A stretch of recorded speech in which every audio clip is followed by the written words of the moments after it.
Hi everyone, welcome to Homerino Collectibles, where today we're going to be taking a look at the Transformers Generations Combiner Wars Menasor. Now this guy is made up of the 5 Stunticons, which are Motormaster, Dragstrip, Dead End, Breakdown, and Off-Road / Wild Rider. So you can actually get a Wild Rider now that is a repaint of Dead End, but I don't like having two of the same thing on him just repainted with a different head and stuff. But if you want that and you want more of like a, just a kind of race car instead of an off-road kind of car there, and have the bonnet flip down so it looks more similar to Breakdown down here at the leg, then you can go ahead and do that now. So that is one option for you. But if you want to check out how to get these guys into their individual limb modes, I show you the arm and leg for each of them.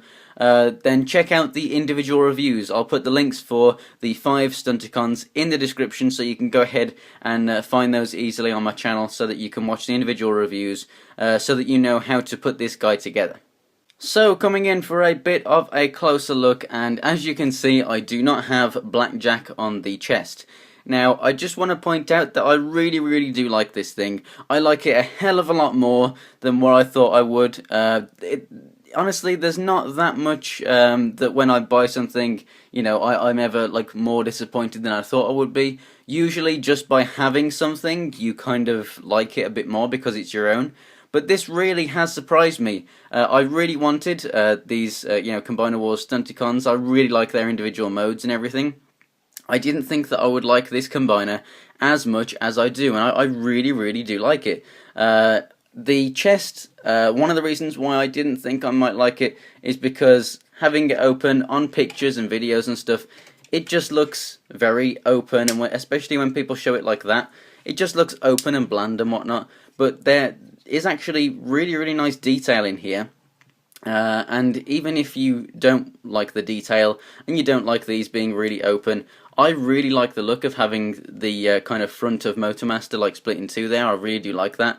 And honestly, if you want to save money and you don't want to get Blackjack, this closed section actually resembles kind of having Blackjack on the chest there, really. I know it doesn't look like a car, but you've got a black chest plate kind of thing, so I think that looks pretty cool, and it doesn't really, look too empty or hollow there, because you don't really look inside there, so I actually quite like that. So I don't know if I will get Blackjack. If he ever comes like really low in price, I know he's not really expensive because he is only a Legends class figure. But if he does ever come really cheap, then I'll go ahead and pick him up and see what he looks like in there, because he is a good individual figure. There is actually a third-party company out now that sell I don't know what the company is. I'll have to check up on that, but you can actually pop this head off. It's just on a ball joint, and they've got a new head. I really do like this head, by the way. I would prefer a more accurate kind of, the horns up here, but the actual head sculpt itself is really nice, but it's not too different, but it just has more accurate horns. So they pop that on, and then the two bits that stick up here, you can see they've kind of done it there to look like the G1 Menasor there, but there are bigger ones that clip on. And then he also gets new hands. Not sure if he gets new feet, but that is something that he could do with. Obviously, I really like the design of these hands, because you can switch them around however you want, so you can have different weapons and whatnot, and also the fact that you can just interchange them and have them as the hands and feet. I think that is a really cool design.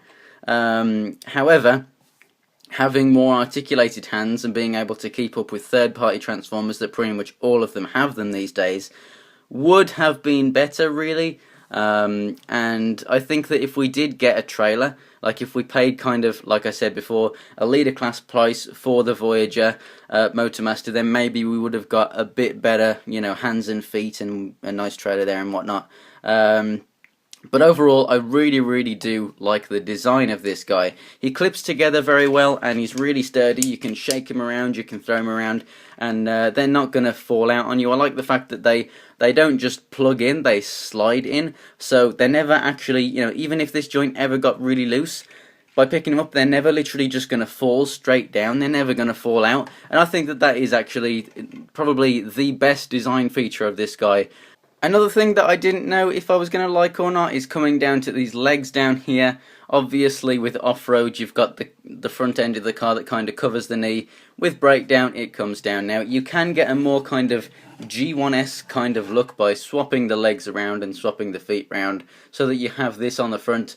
But to be honest, I don't really like the look of that much. I think it looks great on the original G1 toy, but for this, I do prefer it that way, and in hand this looks fine, barring the obvious, upside down Decepticon logo that you've got there, but that's, yeah, that looks fine to me. I would prefer some slightly better feet, bigger feet. I think that they look fine on the Superion, but for this guy, they do look a little small, but, they stand perfectly fine. The articulation in the heel here, you can kind of use that in some different poses, and obviously having the feet round the proper way, you do have a proper knee joint. If you swap that round, you don't get there. So whilst I'm talking about it, I may as well just go over the articulation anyway. So I've obviously shown you what we've got down here. The feet can swivel, they can turn left and right, and you can also turn left and right at the knee too, and obviously you've seen the knee joint there and the joint in the heel.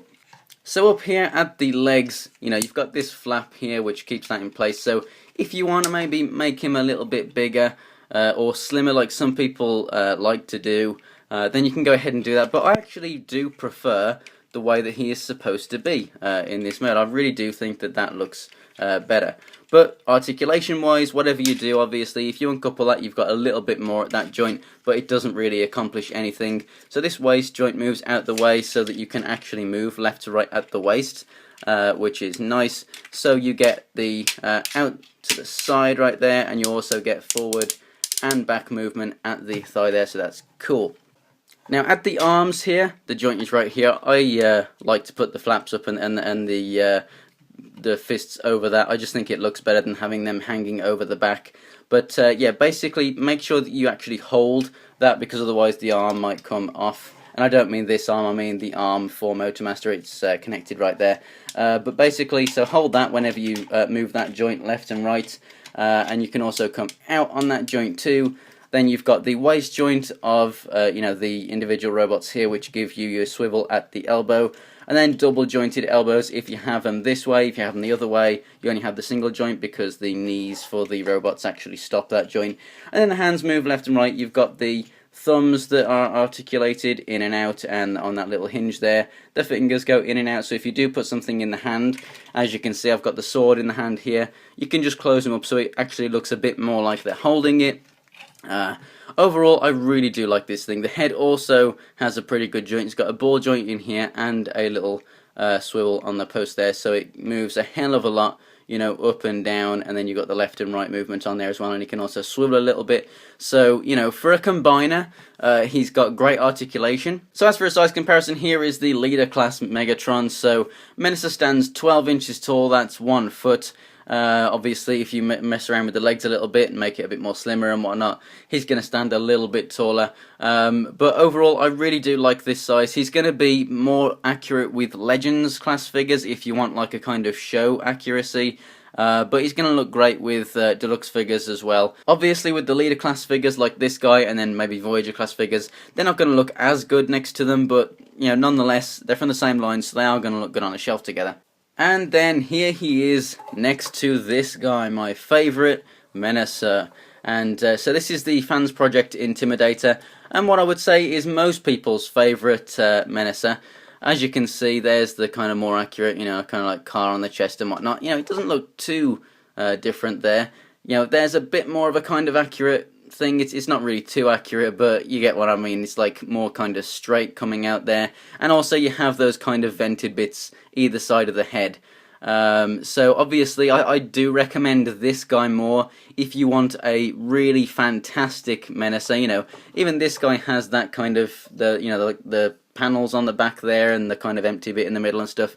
They do look fantastic, but not everyone has enough money to pay for something like this, and not everyone likes the original G1 toys. You could get reissues of those ones and stuff if you want the actual G1 toys, and they're obviously a lot smaller combined together. But as you can see, not much of a size difference between these two, and if you're going to play with them, then this is the way to go. Kids are going to absolutely adore this figure. You can play with it. Both are really strong and robust. You can shake both and nothing's going to come off and stuff. And this guy's obviously way more poseable. But, For transformation, each limb I think has a really good transformation. Not really too great for kids, especially with the prices of the figures. But the main guy, Diesel slash Motormaster, his transformation is quite finicky and quite long if you're going to keep on going between modes. Like most people would just put it in this mode and keep in there. Whereas this guy, the transformation's fun to do, so I definitely would recommend this guy if you want the best Menasor on the market at the moment. Again, it's the Fans Project Intimidator. You can go ahead and find the review for each of the individual guys and the combiner on my channel. But if you want a Motormaster that is, robust and a lot cheaper and, the same size and everything, and you're going to have loads of fun transforming, this is definitely the guy for you.